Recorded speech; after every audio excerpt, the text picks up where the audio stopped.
Imamo ovaj Samsung Galaxy S6. Pokušat ćemo da izvadimo bateriju, jer ovaj telefon ne radi. Ovaj telefon radi, ali nema baterije. Sada ćemo da izvadimo bateriju iz ovoga. Stavimo ovdje. Kuva se jedno 30 sekundi da bismo mogli da skinemo zadnji staklo.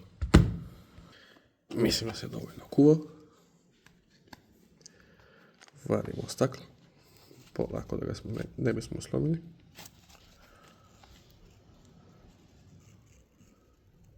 Ako ide teško, kao sada, možete uvijek da vratite da se dokuva još malo.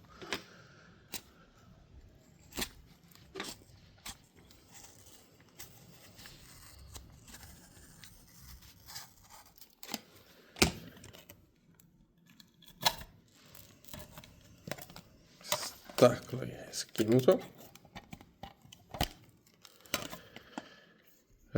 Sada ćemo da odšrafimo sve ove šrafove.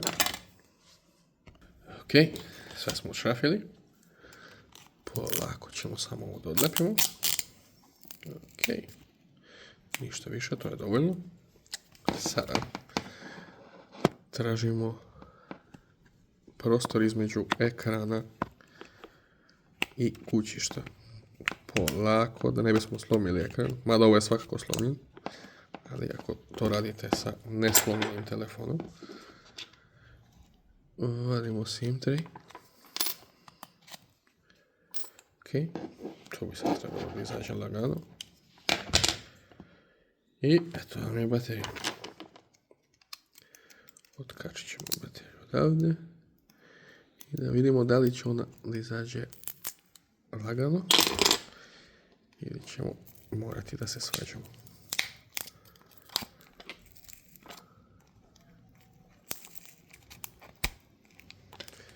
Ako glavi kao sada, malo alkohola i to će ići mnogo lakše.